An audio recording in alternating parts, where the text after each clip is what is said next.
Have you ever met someone by accident? Someone you didn't even know, but somehow that small moment stays with you forever. I'm Emma, and this is my story. A story about music, about roses, about waiting, and about how the simplest things can lead to something you never expected. It started one quiet September evening. I had just moved into my new apartment at Lakeview Apartments in Charlton. I was still unpacking boxes, still learning which light switch worked which lamp, still trying to remember which hallway led to the elevator. But I was happy. This was my own space, my own little home. That night, I sat out on the balcony with my guitar. The air was cool, the kind that makes you want to breathe a little deeper. The sun was setting, painting the sky with a soft pink glow. I played gently, nothing fancy, just a simple tune I always loved. For a moment, I thought to myself, I like it here. This is where I belong.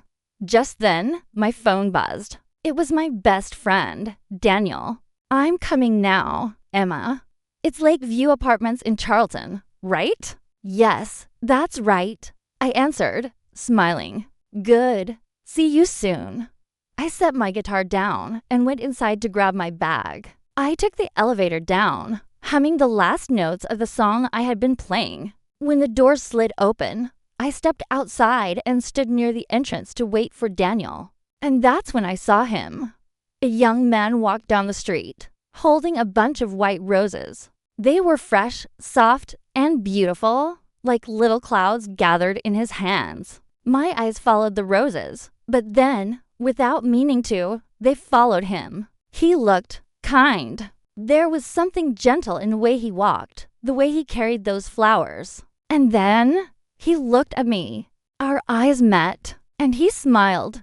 Oh no, my cheeks instantly burned. I looked away as fast as I could, pretending to be busy with absolutely nothing. But inside, I was shaking a little. Why am I blushing? I don't even know him. What I didn't know was that he noticed me too. His name was Will, and when he saw me standing there with my guitar case leaning against the wall, he thought, a guitar. I should play mine more often. He smiled, almost without realizing, and for a moment, we were two strangers caught in the same silence. Just then, Daniel's car pulled up. He rolled down the window, grinning. Hey, Emma, are you okay? Your face looks a little pink. What's wrong?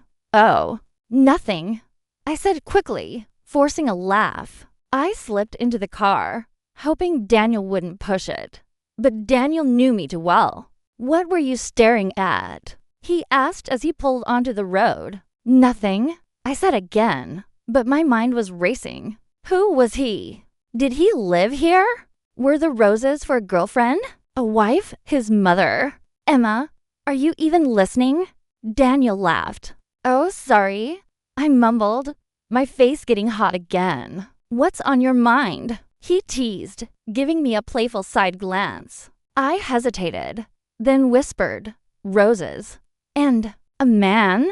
Meanwhile, Will walked into the very same building. He took the elevator up to his grandmother's apartment. Hello, dear. She greeted him warmly. You are such a sweet boy, always bringing me flowers. Of course, Gran, he said with a smile, placing the roses in a vase. But his grandmother noticed something was off. You look distracted. What's wrong? Nothing, he said too quickly. But in his mind, he was replaying the moment outside the girl with the guitar. The way she had looked down shyly, the way she had blushed. That night, I couldn't stop thinking about him either. His smile kept flashing in my mind. Who is he? Does he live here? Will I see him again? Days passed. Every time I went outside, I looked around, half hoping to see him again. Sometimes I even stayed out on the balcony longer than usual, pretending to play my guitar, but really listening for footsteps, or maybe catching a glimpse of those roses. One sunny afternoon, Will sat with his grandmother on her balcony. Let's enjoy our coffee outside, she said. As they sat in the sun, he suddenly froze. Do you hear that? That's a guitar. His heart raced. He stood up, listening carefully. Yes, it was me, playing upstairs. He ran into the hallway, trying to follow the sound. But by the time he reached my floor, I had already finished and closed my balcony door. He looked around desperately, but there was no music, no guitar, no girl, just silence. He sighed, frustrated. How can I meet her? I didn't know it then, but he had been searching for me, and I had been thinking of him too. A week later, I came home and saw him again. This time, he was holding pink roses. My heart leaped. I slowed down, watching him from a distance, but he didn't notice me. By the time I reached the building entrance, he was gone. In the elevator, I could still smell the faint sweetness of roses in the air. I closed my eyes, breathing it in, wishing I had the courage to stop him. Not long after, fate gave me another chance. One afternoon, I saw an elderly woman struggling with heavy shopping bags near the entrance. I rushed over. "Can I help you?" I asked. "Oh, thank you, dear." She smiled gratefully. I carried her bags inside, and she invited me in for coffee. "I'm new here," I admitted shyly. "I don't really know anyone yet." "What do you do, dear?" She asked kindly. "I study music," I replied. Her eyes softened. "Music. A guitar." She thought for a moment. Could I be the girl her grandson had mentioned? She smiled to herself, but said nothing. We sat together, sipping coffee, talking about the apartments, about Charlton, about little things. When I left, she patted my hand warmly. What a nice girl, she thought. And deep inside, she wondered, maybe she's the one.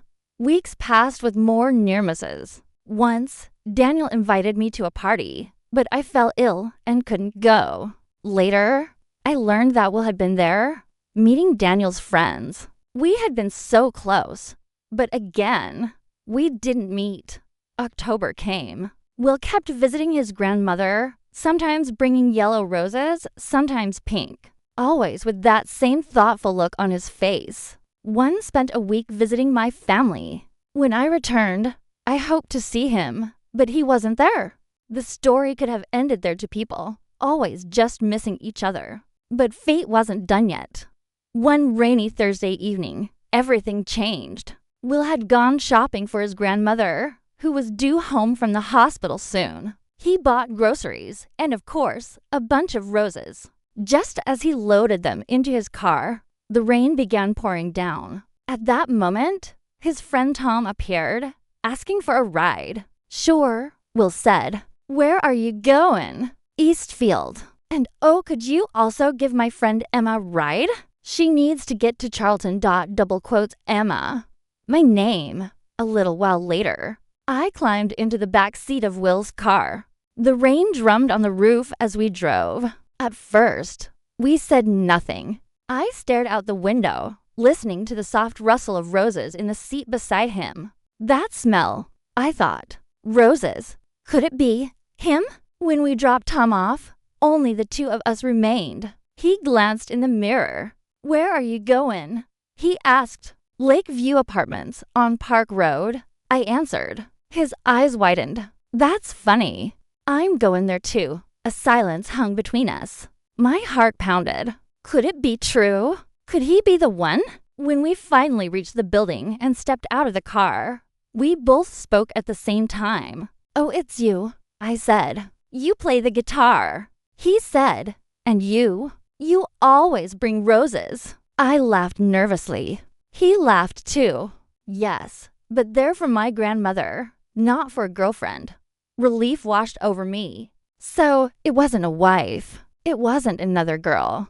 The roses were for someone who loved him just as much as he loved her, his grandmother. We carried the groceries upstairs together. I put the roses in a vase. "They're beautiful," I whispered. "I love roses." Afterward, I gathered my courage. "Would you like to come to my apartment for coffee sometime?" "I'd love to," he said, smiling. The next day, his grandmother returned home. Will greeted her with red roses. She raised an eyebrow. "Red roses? Will, don't they mean love?" He just smiled, not answering. 10 minutes later, he left her apartment, still holding the roses, and walked upstairs to mine. His grandmother sat on her balcony in the warm sunlight. She sipped her coffee, listening. Soon, she heard the soft strumming of a guitar above. Then, laughter.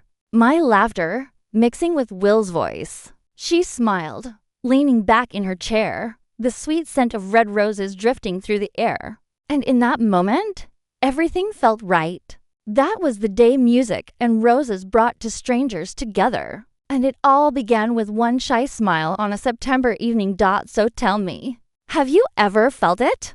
That one unexpected meeting that changes everything? Because that's how it happened for me. If this story touched your heart, don't forget to like, comment, and share.